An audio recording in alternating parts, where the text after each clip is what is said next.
Overall, I thought the video was very eye-opening. During the beginning of the video, there was no professionalism with the employees. They were drinking beer, they were just hanging out. They really had no professionalism. And there was a couple quotes that I found very interesting. Like Mark said, they're gonna make stuff happen now and then apologize for it later. They don't care about the consequences that happen now. And he also said that building a product that people love, then you can make mistakes because they love it. They're not going to pay attention to the mistakes. However, it's clearly seen within Facebook that people do pay attention to the mistakes. And there was many times over the course of the video that current people that work for Facebook said that Facebook was slow to the bad things. They were slow to the Russia incident. They were slow to the data privacy information. And online companies were not held responsible for things that people posted or anything that violated the law because online was different from in person and it was different for the law. And there will obviously always be unintended consequences.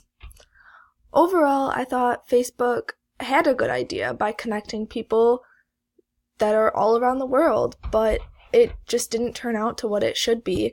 I don't think Mark thought that it would turn out like this. He didn't think of the bad things. He didn't think of any consequences that could occur. I thought it was interesting when the Austrian law student got all of his data from Facebook. His deleted messages were all there, and he was pretty upset about that. And there's GPS locators within Facebook, and I thought that was definitely wrong. They shouldn't be able to locate a user even if they're not using the app. And Facebook could definitely do whatever they wanted because the US has no privacy laws about the data privacy. I thought it was really interesting that they didn't have a team of people working on the data privacy issues. And there was a lot of things that Facebook didn't see as their problem, even though they were the link between the issues, such as Russia and Ukraine. They were the issue. And Facebook was definitely not the solution to the problems. It was the problem, even though Mark seems to think that they were the solution. No, they were helping the problem. They were escalating the problem. And it was really interesting because fake news definitely has an impact on society, especially the presidential election. So many false rumors and news stories were going around on Facebook about Clinton and about Trump that people believed, and that swayed their vote. And they definitely only cared about the growth and the revenue. They didn't seem to have an issue with all of the issues that were going on. I found that there was a lot of important main events that needed to be noted, starting with the meeting with Mark and understanding who he is, understanding that he was really laid back. He's this kid who's in his 20s, and he doesn't have the ability to think about the power and the responsibility that he has. And it was really impressive to see how Facebook grew to everyone. They started out with a couple hundred people, and now there are over 2 billion users that use Facebook. One of the important main events that happened was Egypt grew a revolution to get the presidential leader to step down. And that was a really important event that happened. I thought it was interesting that they made a specific algorithm so that people would see things that on their newsfeed that they were attracted to and that were popular. And it was interesting how Facebook didn't take action to prevent the spread of fake news and libel. Like, again, they were slow to getting around to everything, is what they said.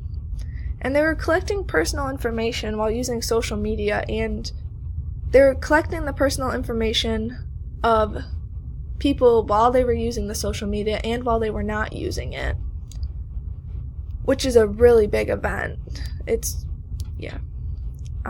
The Austrian law student, I thought that was pretty big because without him, you wouldn't have seen all of the data that Facebook collects on you.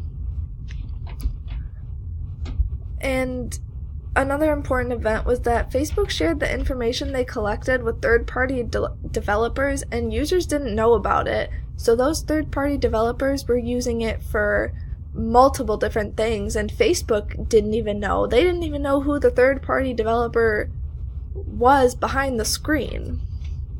And in 2012, Facebook went public. And another important event was that Russia used Facebook to show Ukraine weakness.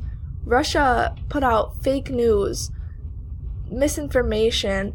They spread pictures of people dying to show that Ukraine was weak.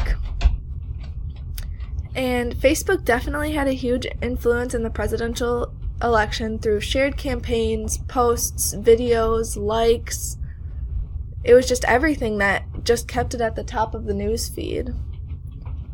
And in Macedonia, fake news earned people money because they got to spread the fake news, and they didn't care about the real news because who the president became in the U.S. had no impact in Macedonia. And another important event was that Russia interfered with the presidential election through disinformation. They created fake accounts, paid advertisements. They spread false news regarding politics to intervene.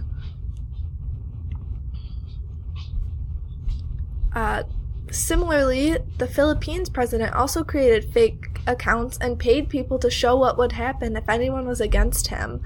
He showed people being murdered and tortured through Facebook, and Facebook really didn't have a say in this. They didn't care.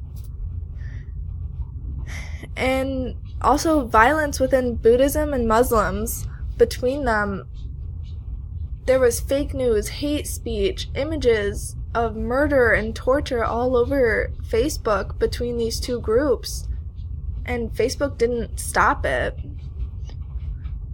However, towards the end of the videos, Facebook did say that they improved their policies, which they didn't specify how, but they did specify that they took down fake accounts, which is a big step in stopping other revolutions like this from happening.